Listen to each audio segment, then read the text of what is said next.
política neoliberal não é o serviço à vida plena, é o serviço ao capital. O Papa Francisco, desde o seu início, tem falado claramente: não deixemos que o dinheiro mande em nós. Nós temos que mandar no dinheiro. Não deixemos que a economia mande em nós. Nós é que temos que organizar a economia em função da vida plena.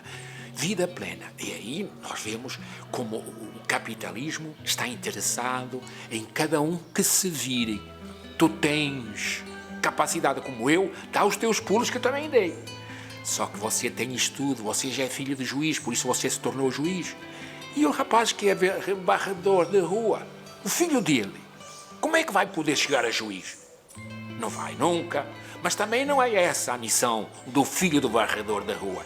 Mas o filho do varredor da rua tem direito à sua dignidade de ter saúde, de ter educação, de ter moradia, de ter transporte, inclusive de ter lazer.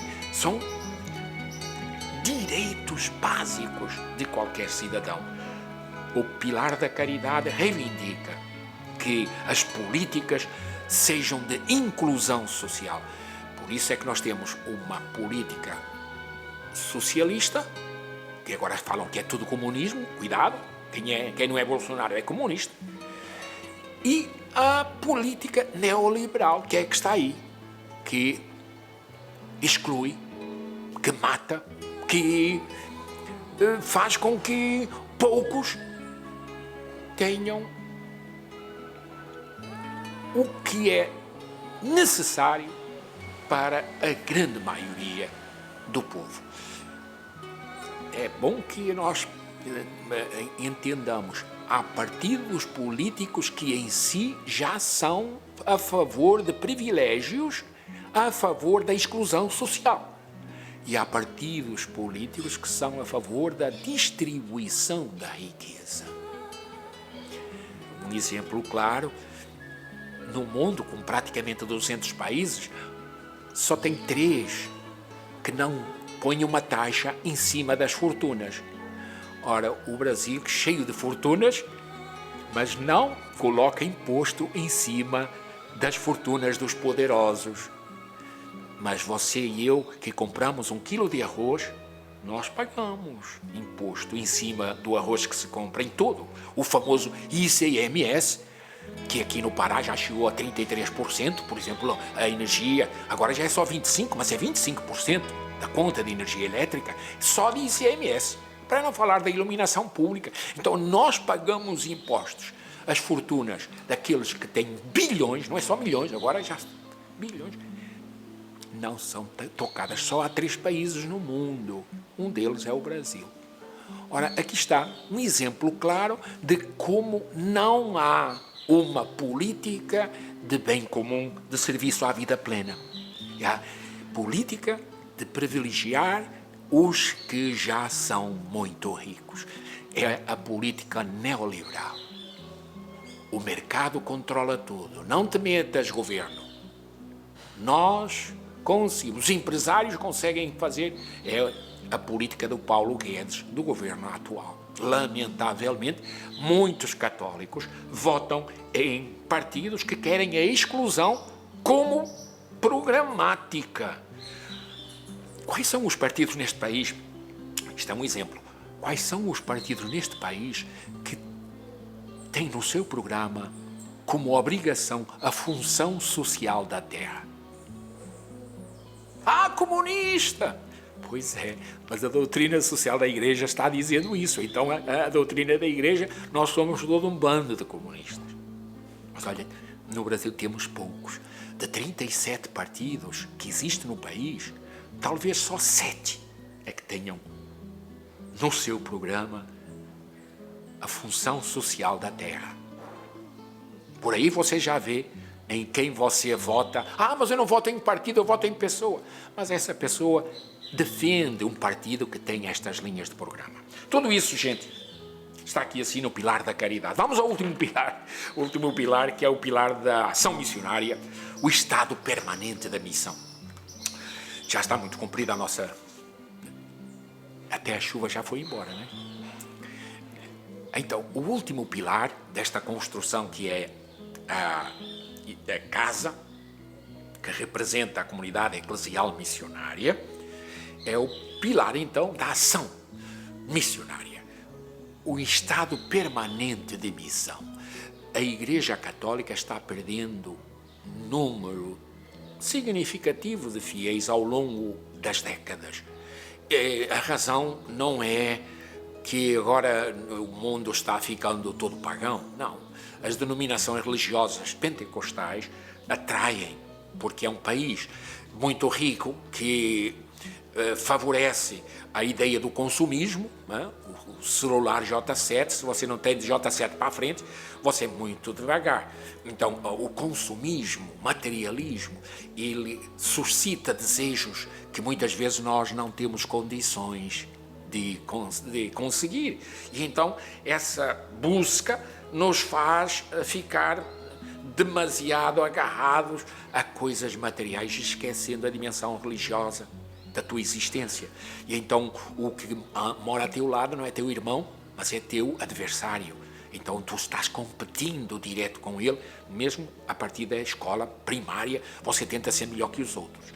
É a filosofia capitalista que está mandando neste sistema.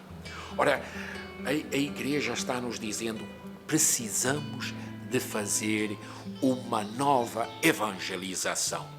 Diz aqui o documento, mesmo para quem já é batizado, fez a primeira comunhão e crismado, que ele começa a participar na IVC. O que é isso? Ele que já recebeu os 3 sacramentos deve começar agora a ser iniciado na vida cristã. Recebeste os sacramentos, mas tu não fizeste nada com esses sacramentos. Que consequências para a tua vida real? Nada.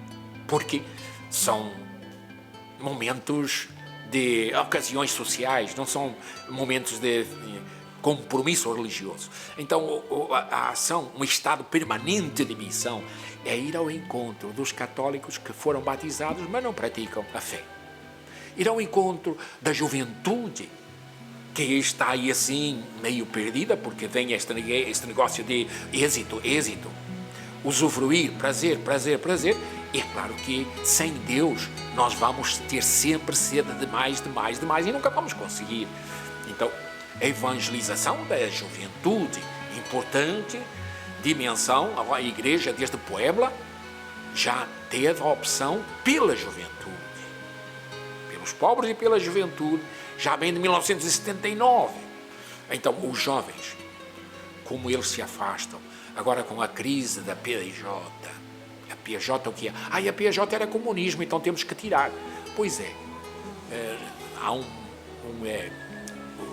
ditado antigo lá na Alemanha em que diz que você está dando numa bacia com água quente, está dando banho à sua filhinha, você lava a bichinha muito bonitinha, a filha muito bonitinha, perfumada até com aqueles sabonetes e aqueles shampoos, tudo muito bonitinho, e depois o que é que você faz? Em vez de retirar a criança e jogar a água fora, você esquece de tirar a sua filhinha e joga tudo no lixo. Pois é assim que dizem que está acontecendo. Jogam com a juventude o ideal cristão. Então os jovens não estão sendo acolhidos para se engajar no projeto de Deus. Vai tudo como uma turma que não tem rumo, nem temos esperança com a juventude. Esta mentalidade de jovem não presta é perigosa, porque se a Igreja não abraça a juventude e se a juventude não se embarca na Igreja, a Igreja está condenada ao fracasso. Como é que vai sobreviver uma Igreja que fica só com velhos? Os velhos vão morrer e aí a Igreja acaba. E a Igreja de Jesus Cristo não acaba porque é o Espírito Santo, mas nós precisamos fazer a nossa parte. Então a Igreja em estado permanente de missão é ir ao encontro da juventude, sim. E agora com os meios de comunicação social,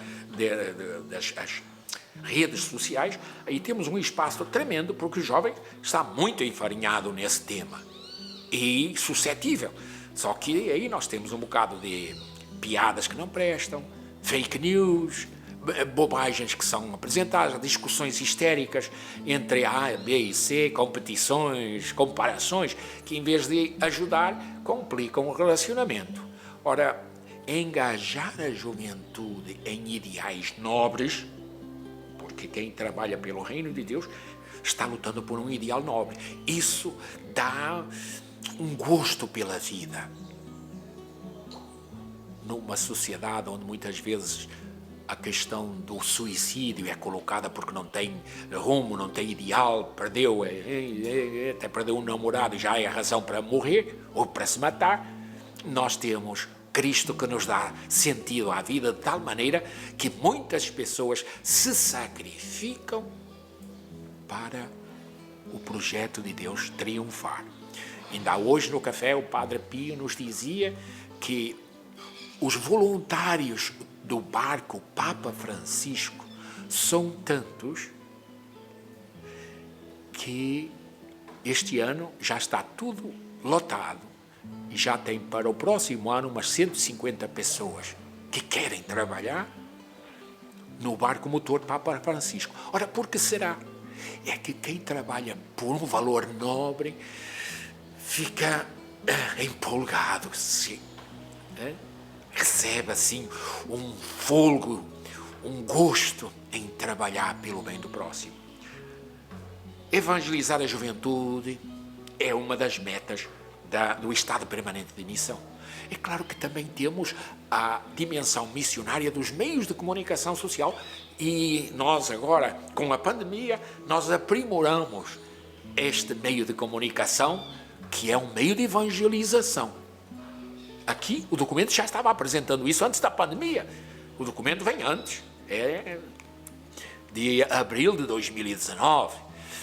Então não havia nem pensar em pandemia, nem estava, mas já fala o documento a necessidade de utilizar os meios de comunicação social para a propagação do Evangelho, as redes sociais como um espaço privilegiado para nós anunciarmos a boa notícia do reino.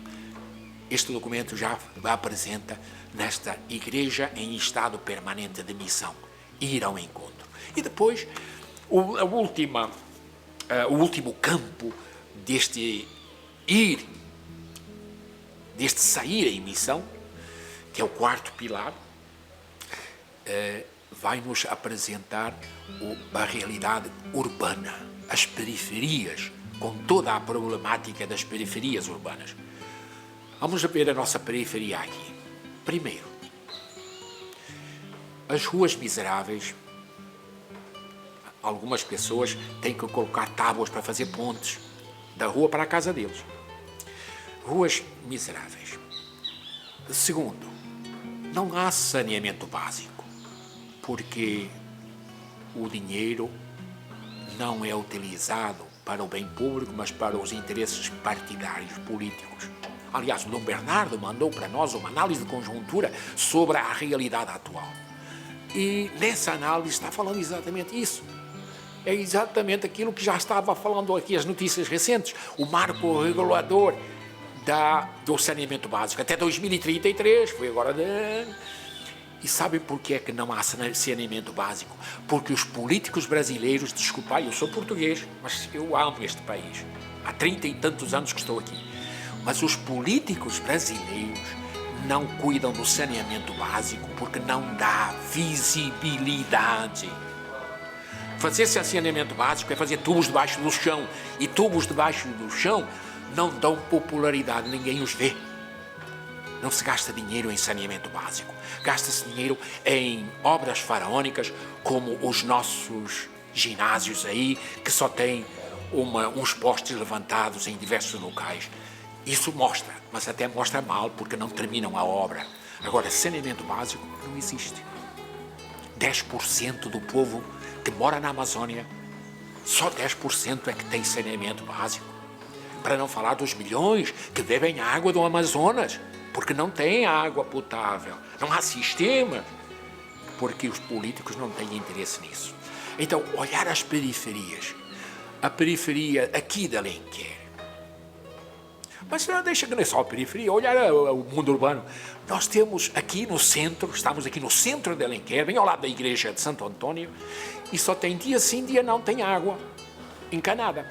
O Surubim está aí a 100 metros. Como é que não existe água todos os dias nas torneiras do centro da cidade? No centro da cidade. E é uma das coisas que eu sinto que a análise de conjuntura não colocou, que eu acho que tinha que colocar. A Igreja Católica tem que levantar mais a voz para dizer: os políticos recebem dinheiro demais e nós precisamos de saneamento, não de políticos milionários. O dinheiro é gasto. Olha a Cozampa. Desde que eu cheguei aqui, nós temos água passando aqui na frente da nossa casa. Na frente da secretaria. Tem lá a água que passa, direto. Já são anos e anos. A água já ganhou lodo faz muitos anos. Não se faz absolutamente nada para ver porque é que tem esse esvaziamento de água diário. Mas a Cozampa está fazendo uma grande obra ali ao lado, na Luanda. Dinheiro para pessoal, para estrutura, porque é um cabide de empregos, então dinheiro para pessoal, dinheiro para estrutura, agora para obras mesmo de benefício à população, praticamente nada.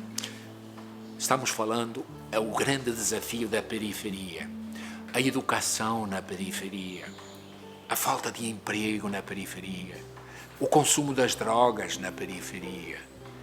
Tudo isso acontece e é um desafio que este documento, no 4º pilar, pede para os católicos, agentes, padres, religiosos, pessoas que têm gosto em trabalhar na pastoral, estar por dentro. As periferias urbanas e a sua problemática, nós temos que tentar enfrentar. E não basta só dizer que está errado, nós temos que também de colocar o nosso voto em pessoas que estão preocupadas em tirar as exclusões das periferias, em tentar dar moradia, em tentar dar educação, em tentar dar saúde. Exclusões nas periferias. Nós, como cristãos, temos o dever, a obrigação de diminuir o sofrimento das pessoas. Uma igreja em estado permanente de missão significa que não ficamos na nossa capela, fazendo um lindo culto, esquecendo dos mais desassistidos à volta da nossa capela, que moram no nosso bairro. Diretrizes da ação, temos até 2023. É sempre um desafio tentar colocar em prática estas diretrizes. Eu vou repetir os 4 pilares que a CNBB pede que nós finquemos, sem cupim, Itaúba mesmo, ou então até de concreto. 4 pilares seguros. A palavra de Deus, a Eucaristia, o partilho do pão, a ação caritativa, luta pela vida plena, e o estado permanente de missão, a igreja missionária. As 4 forças que devem orientar a nossa pastoral. É o nosso desejo que nós, terminando esta pandemia, levemos um pouco mais a sério as orientações que nós recebemos. Este aqui é um manual prático do agente de pastoral.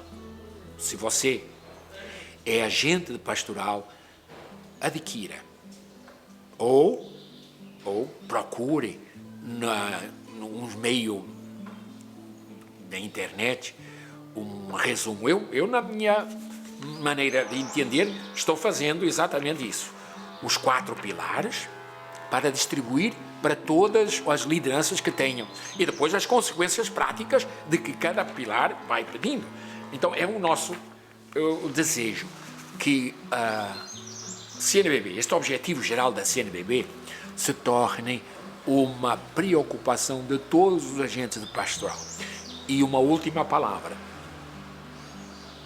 quem se deixa entusiasmar pela evangelização não vai descansar nunca, não vai fechar os olhos nunca, vai querer sempre o melhor para a sua comunidade, para a sua família, para a sociedade em geral. E aí, ele próprio, como indivíduo, como pessoa, ele vai sentir-se realizado. Quem trabalha para Deus com zelo, de Deus recebe as bênçãos de ser uma pessoa realizada e feliz para a eternidade. Obrigado.